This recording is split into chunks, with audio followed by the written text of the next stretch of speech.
El Deuteronomio es un libro del Pentateuco que se presenta como una conclusión solemne, aunque con una sensación de interrupción. Moisés está culminando su misión liberadora y el pueblo está al final de su peregrinación por el desierto. Pero la historia se rompe porque Moisés morirá antes de completar la conquista de la tierra prometida. Esto genera incertidumbre sobre el futuro del pueblo. El libro se caracteriza por una agitación, con tribus impacientes por comenzar la conquista y ocupación. Moisés anticipa la vida del pueblo en un código legal que aborda aspectos como la monarquía, el sacerdocio, el profetismo, el culto, la justicia, la guerra y la paz, la familia y la sociedad. Moisés lucha por inculcar la fidelidad al Señor y a sus leyes, temiendo el olvido y la desesperanza. Al sentir que no logrará vencer esta lucha, deja un poema de testimonio y renueva la alianza. El Deuteronomio se leyó en el pasado no como el final del Pentateuco, sino como el inicio de una gran obra histórica que abarcaba el tiempo de la tierra prometida hasta el destierro. Según esta teoría, el autor de la compilación histórica introdujo los capítulos autobiográficos, 1 a 3, para ofrecer un resumen histórico con una nueva perspectiva y añadió el paso de poderes a Josué como preparación para la continuación de la historia hasta el segundo libro de los Reyes.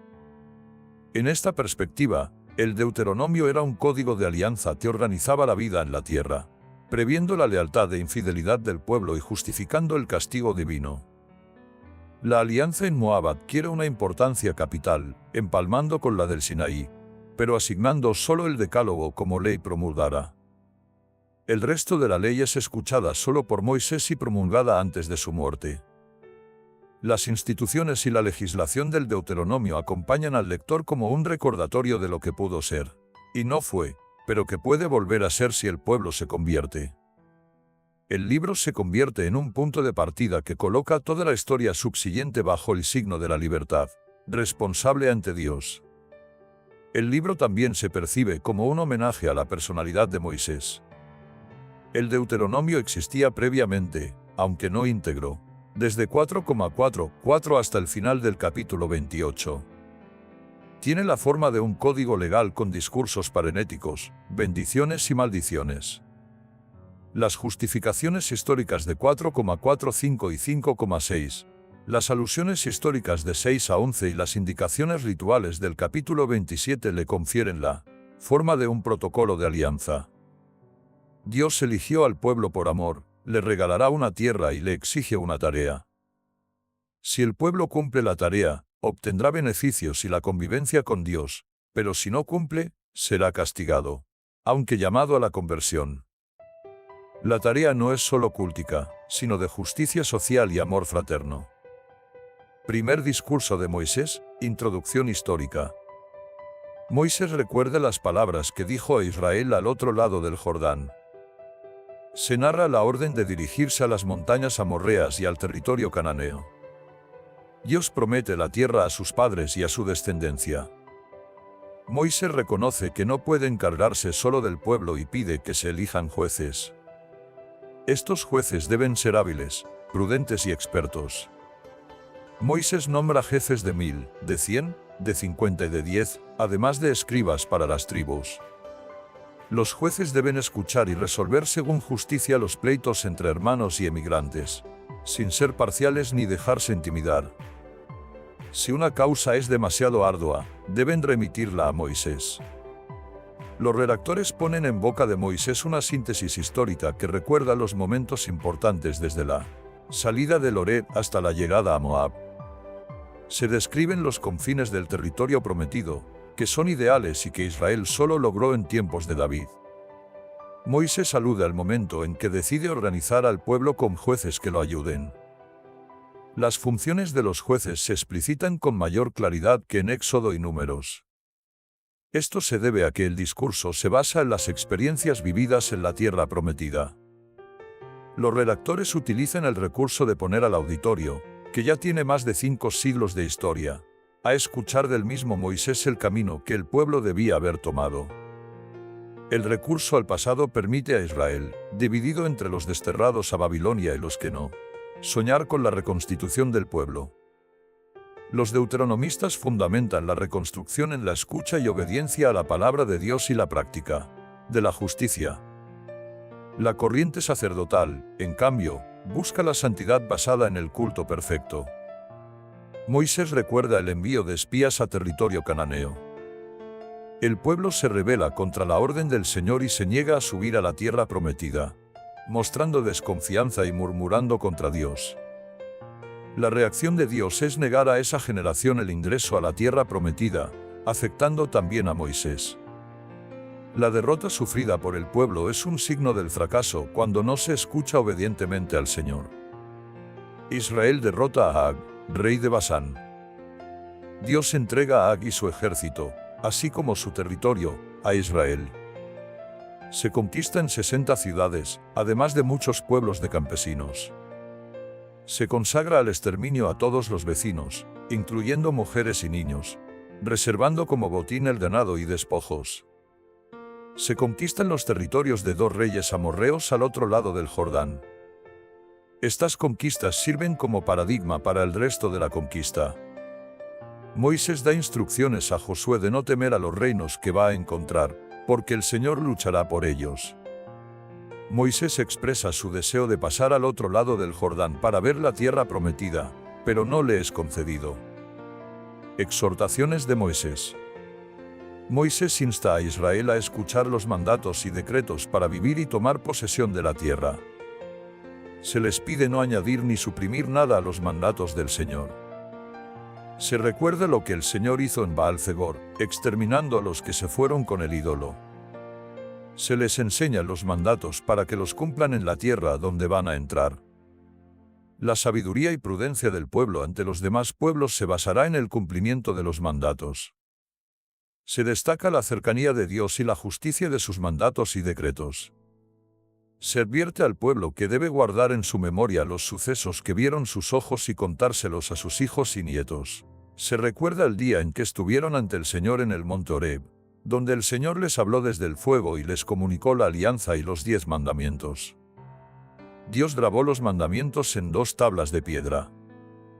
Moisés recibe el mandato de enseñar los decretos y mandatos que deben cumplir en la tierra prometida. Dios se irritó con Moisés y le juró que no cruzaría el Jordán ni entraría en la tierra prometida. Moisés morirá en esta tierra, mientras que el pueblo sí cruzará el Jordán y tomará posesión de la tierra. Se advierte al pueblo que no olvide la alianza con el Señor, ni que se hagan ídolos. Se describe a Dios como fuego voraz y Dios celoso. Se advierte al pueblo que si se pervierten haciendo ídolos, desaparecerán de la tierra y serán dispersados por las naciones. Se les recuerda que desde allí buscarán al Señor y lo encontrarán si lo buscan de todo corazón. Se les asegura que Dios es compasivo y no los abandonará. Se les recuerda que Dios les hizo ver todas estas cosas para que sepan que el Señor es Dios y no hay otro fuera de Él. Dios les habló desde el cielo y les mostró su fuego, sacándolos de Egipto con gran poder. El Señor desposeerá a pueblos más grandes y poderosos para darles la tierra en herencia. Se les insta a reconocer que el Señor es Dios arriba en el cielo y abajo en la tierra, y que no hay otro. Deben guardar los mandatos para que les vaya bien a ellos y a sus hijos y prolonguen su vida en la tierra. Moisés separa 3 ciudades al este del Jordán para que sirvan de refugio a quienes hayan matado a otros sin querer. Segundo discurso de Moisés, Decálogo y Parénesis. Este discurso, junto con una primera conclusión del libro, se ubica en la época del rey Ezequías. La caída del reino del norte y el pasado reciente del reino del sur incentivaron una revisión de la historia del pueblo. Esta tarea fue realizada por la corriente deuteronomista. Los deuteronomistas eran refugiados del reino del norte, que se habían refugiado en Jerusalén. El debilitamiento del imperio asirio creó una coyuntura política ventajosa para Ezequías.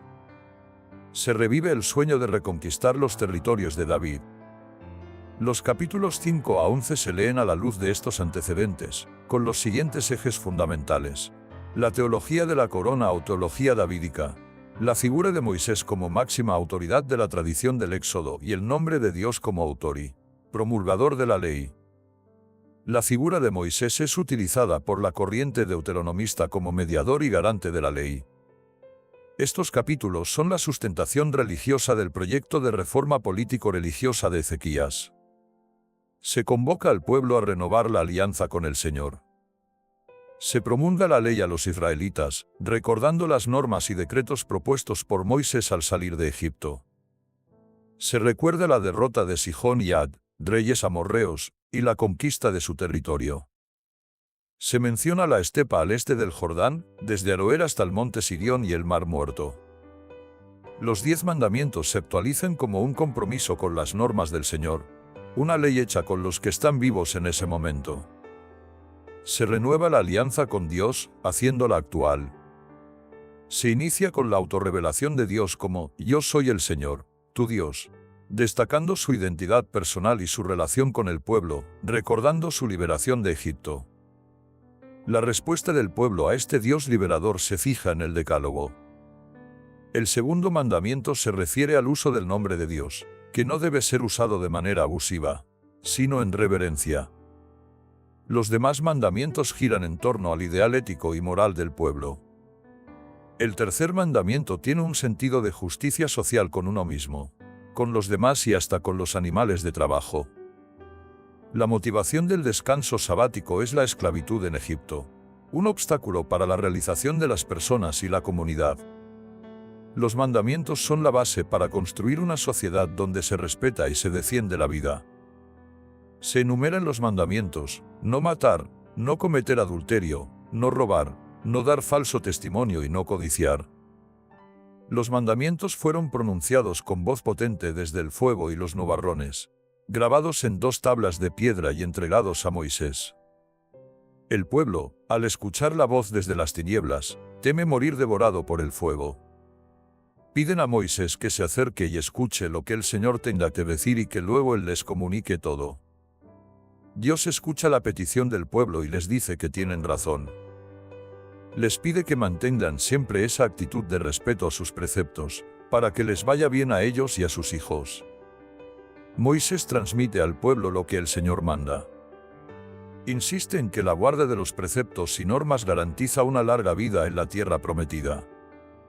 El gran mandamiento del amor a Dios involucra todos los aspectos de la vida y debe transmitirse a las nuevas generaciones. Se dan instrucciones sobre cómo actuar con las naciones que ocupaban la tierra. Se deben demoler sus altares, destruir sus piedras conmemorativas, arrancar sus postes sagrados y quemar sus imágenes. Israel es un pueblo consagrado al Señor, elegido como su propiedad. La elección de Israel no se debe a su número, sino al puro amor de Dios. Dios sacó a Israel de Egipto por mantener el juramento que había hecho a sus padres. Se debe saber que el Señor es Dios fiel y que mantiene su alianza y favor por 1000 generaciones a los que le aman y guardan sus preceptos, pero al que lo aborrece le paga en persona. Israel no debe jactarse de ser un pueblo elegido, pues el motivo de su elección es el amor de Dios y su gracia. Israel debe recordar su pasado de esclavitud y reconocer que Dios lo amó y se comprometió con él. Al don gratuito de Dios le corresponde una tarea, una responsabilidad muy grande para Israel. Se enumeran los beneficios de la obediencia, como el mantenimiento de la alianza con el pueblo y las bendiciones en salud y prolijidad. El pueblo debe devorar o exterminar a todos los pueblos que encuentre en su camino, sin sentir miedo, porque el Señor hará lo mismo que hizo con Egipto. Israel debe comprometerse a no imitar a otros pueblos ni introducir sus pertenencias en sus casas. Se recuerda el camino recorrido por el desierto durante 40 años, que fue una prueba para conocer las intenciones del pueblo. Se les alimentó con el maná para enseñarles que el hombre no vive solo de pan, sino de lo que sale de la boca de Dios. Se les recuerda que la ropa no se gastó ni los pies se hincharon durante esos 40 años, para que reconozcan que el Señor los educó como un padre a su hijo. Se les exhorta a guardar los preceptos del Señor, seguir sus caminos y respetarlo. Se les advierte de no olvidar al Señor en la abundancia, recordando cómo los sacó de Egipto y los alimentó en el desierto. No deben pensar que su fuerza o poder les ha dado los logros. Se enfatiza que la dimensión espiritual del ser humano también necesita ser cultivada y cuidada, Todo lo que enriquece el espíritu humano es importante y es una tarea concreta y específica. Se recuerda que no se debe decir que la tierra se conquistó por la justicia de Israel, sino por la injusticia de otros pueblos y para mantener la promesa a los padres. Se enfatiza que la tierra no se da por la justicia de Israel, ya que es un pueblo terco. Se aclara que Dios es uno solo y que no hay otro fuera de él. Dios se revela como el Dios de los pobres y marginados, y en Jesús como Padre-Madre. Se llama a la conversión y a hacerse pobre como paso para construir el reino del Padre. Se recuerda las rebeliones de Israel desde que salieron de Egipto, como la fabricación del ternero de oro. Se menciona la intercesión de Moisés y el amor misericordioso del Señor, que los ha dejado con vida. Se recuerda que en el Horeb, el pueblo demostró un primer rechazo cuando fabricaron un becerro de oro para adorarlo, suplantando al Dios que los había liberado. También hicieron esto en Taberá, Masá, Cuibro Databá y Cades Barne. El recuerdo de las rebeliones sirve para hacer ver al pueblo que su comportamiento desobediente no solo se dio en el desierto, sino también en la tierra prometida. Se les llama a renovar la alianza. Moisés estuvo 40 días y 40 noches postrado ante el Señor, porque éste pensaba destruirlos. Moisés intercede por el pueblo, recordando la promesa hecha a Abraham, Isaac y Jacob. Dios entrega a Moisés las tablas de piedra con los mandamientos y le ordena que las deposite en el arca. La restauración de las tablas da pie a Moisés para recordar al pueblo cuáles son las exigencias del Señor, honrarlo y solo a Él, seguir solo su camino, amarlo de todo corazón, servirle solo a Él y observar fielmente sus mandatos.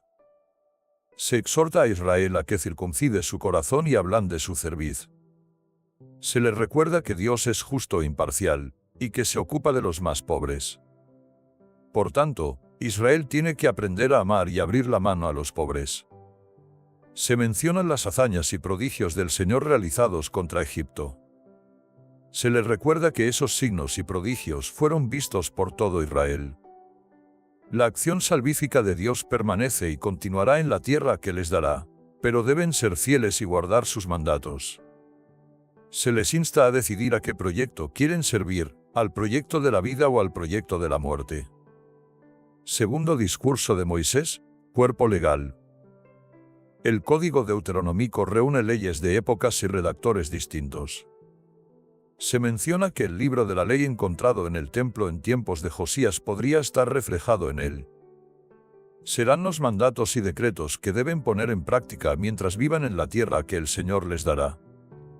Se menciona la ambigüedad de algunos libros del Pentateuco y del resto de la Biblia, pero se destaca que la imagen de Dios no debe ser comprometida por estas ambigüedades. Dios siempre está comprometido con la vida y la justicia. Se regulan todos los aspectos de la centralización del culto, el consumo de carne de los sacrificios y los frutos de la tierra ofrecidos en el santuario. Se resalta la exigencia de comer la carne en familia y de no olvidar a los levitas. Se debe compartir con los levitas porque han perdido su empleo en los santuarios locales. No se debe comer sangre, porque la sangre es la vida. Lo que se haya consagrado o prometido por voto debe llevarse al lugar que escoja el Señor. Se dan instrucciones sobre los holocaustos y los sacrificios de comunión. Si un profeta o sonador propone seguir a dioses extranjeros, no se debe hacer caso, porque es una prueba del Señor. A este profeta o soñador se le debe ejecutar por predicar la rebelión contra el Señor. Si en una ciudad se desvían y proponen dar culto a dioses extranjeros, primero se debe investigar cuidadosamente, y si se confirma la abominación, se debe pasar a cuchillo a los vecinos, dedicar al exterminio la ciudad con todo lo que hay dentro y quemar todo en honor del Señor. La ciudad quedará como ruina perpetua, sin ser reedificada. No se debe tomar nada dedicado al exterminio. Por obedecer al Señor, Él renunciará a su cólera, tratará con compasión y hará crecer al pueblo. Se prohíben las incisiones y los cortes en el cuerpo por los muertos. Israel es un pueblo consagrado al Señor y no debe comer nada abominable. Se menciona la antigua práctica cananea de duelo por la muerte de un pariente o amigo. Se prohíbe comer animales muertos, se debe dejar a los emigrantes o venderlos a los extranjeros, porque Israel es un pueblo santo para el Señor. Se prohíbe cocer un cabrito en la leche de su madre. Se debe apartar la 10ª parte de los productos del campo y comerla en presencia del Señor, en el lugar elegido por morada de su nombre. Esto se hace para aprender a respetar al Señor. Si el camino es demasiado largo, se puede vender el diezmo, llevar el dinero al lugar elegido y comprar allí lo que se desee. Se debe compartir con los levitas, porque no tienen herencia. Cada 3 años se debe apartar la 10ª parte de la cosecha para los levitas, los emigrantes, los huérfanos y las viudas. El compromiso con los más pobres no debe ser por retribución, sino por conciencia para construir una sociedad justa. Hoy no se trata tanto de separar para dar a los que no tienen, sino de luchar para que todos tengan las mismas oportunidades de tener lo necesario para sobrevivir dignamente. Cada 7 años se debe hacer la remisión de las deudas. Se debe condonar la deuda del préstamo hecho al prójimo y no apremiarlo. Se puede apremiar al extranjero, pero al hermano se le debe condonar la deuda. Se dice que no habrá pobres entre los suyos, si obedecen al Señor. La ley busca nivelar cada 7 años a toda la comunidad para que no haya pobres permanentes. Sin embargo, se reconoce que siempre habrá pobres. Si un hermano hebreo o hebrea se vende como esclavo, servirá 6 años y al 7º se le dejará ir en libertad. No se le debe despedir con las manos vacías, se le debe dar ganado, trigo y vino.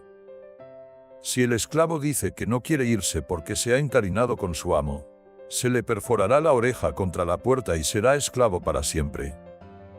No debe ser duro dejarlo ir libre, porque su trabajo equivale al salario de un jornalero.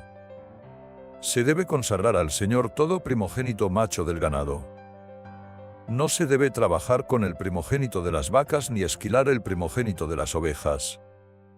Se lo comerá cada año con la familia en presencia del Señor. Si el animal tiene un defecto, no se debe sacrificar al Señor, pero se puede comer. La sangre no se comerá, se derramará en tierra.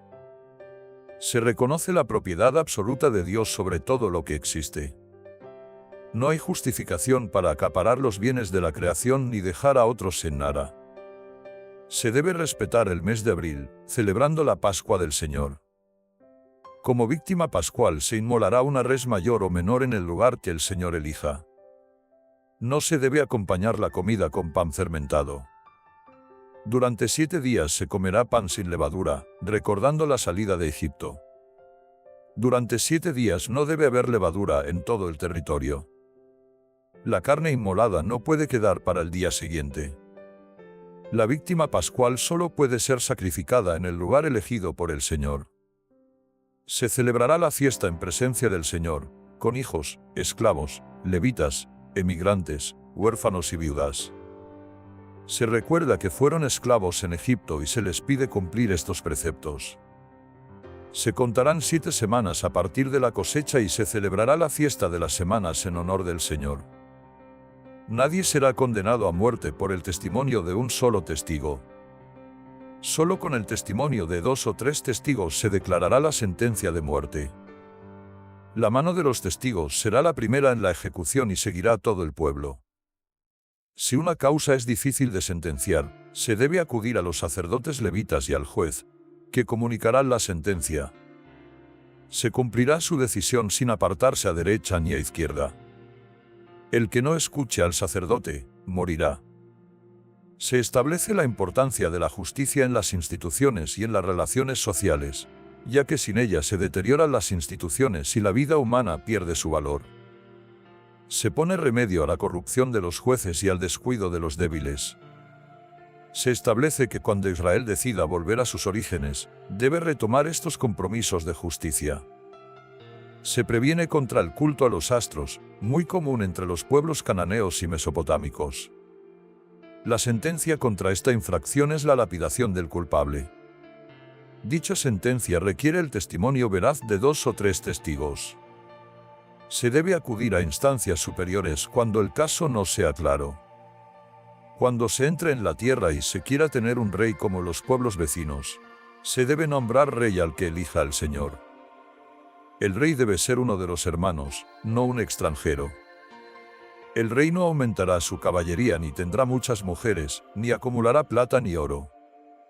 El rey se hará escribir una copia de esta ley y la leerá todos los días de su vida para aprender a respetar al Señor. Se dice que por más santo que sea un dirigente, no cambia la estructura hasta que ésta no sea transformada. Se debe ser íntegro con el Señor. No se debe escuchar a astrólogos ni vaticinadores. El Señor suscitará un profeta como Moisés, de entre los hermanos. A él se le escuchará. Se establecen los derechos de los sacerdotes levitas en las partes consumibles de los sacrificios. Los levitas son responsables de guardar el libro de la ley, juzgar casos difíciles, portar el arca de la alianza y poner en práctica la palabra del Señor. La comunidad debe proveer las necesidades de quienes están al servicio de la palabra. Se establece que en Israel siempre hubo tensión entre verdaderos y falsos profetas. Se prohíbe consultar a quienes se autodenominan profetas por dedicarse a la adivinación o la magia. Se juzga como falso profeta al que diga en nombre de Dios lo que no le ha sido mandado, y a aquel que hable en nombre de dioses extranjeros. Los criterios para identificar al falso profeta son que su palabra no sea del Señor, que sus palabras no se cumplan y que hable en nombre de dioses extranjeros. Se debe mantener los ojos abiertos y la conciencia para distinguir a los verdaderos de los falsos profetas de hoy. El pueblo pidió no volver a escuchar la voz del Señor ni ver el fuego para no morir. Dios respondió que tenían razón y suscitará un profeta de entre sus hermanos. El profeta dirá lo que Dios le mande, y a quien no escuche se le pedirá cuentas. El profeta arrogante que hable en nombre de Dios sin que éste se lo haya mandado o que hable en nombre de dioses extranjeros, morirá. Cuando un profeta hable en nombre del Señor y su palabra no se cumpla, no será palabra del Señor. Se dan instrucciones sobre cómo actuar en la guerra. Si la ciudad propone la paz, todos sus habitantes servirán en trabajos forzados. Si la ciudad no acepta la paz, se le pondrá sitio. Se pasará a cuchillo a todos sus varones y se tomarán como botín a las mujeres, los niños y el ganado. Se da instrucción sobre lo que debe hacerse si se encuentra un muerto y no se sabe quién lo mató. Los habitantes del poblado más cercano al cadáver serán responsables de expiar la culpa. Se realiza un rito para cargar la culpa sobre una ternera que no haya sido usada para arar. No se sembrará la viña con semillas mezcladas. No se arará con un buey y un asno juntos. No se vestirá ropa tejida de lana mezclada con lino. Se deben poner borlas con flecos en las 4 puntas del manto. El tema del ajusticiado se refiere al que ha sido apedreado por los hombres de la comunidad.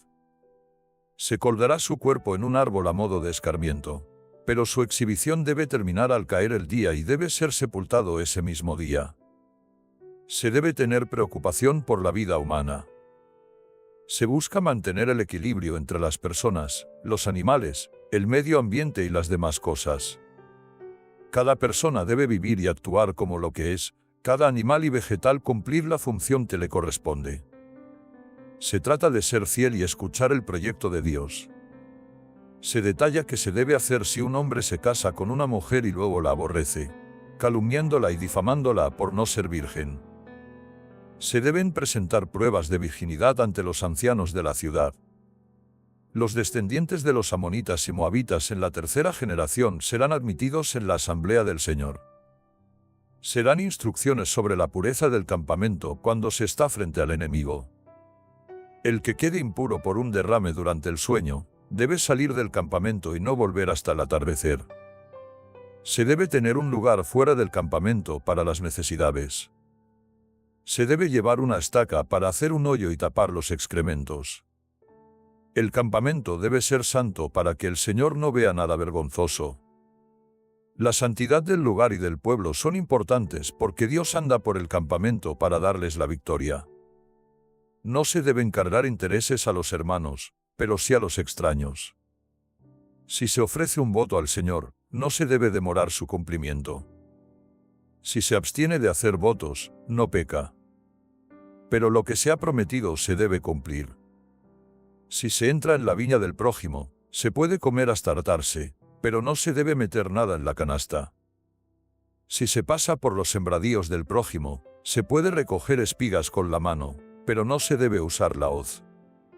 Si un hombre se casa con una mujer y no le gusta, se le debe dar el acta de divorcio y se le puede echar de la casa.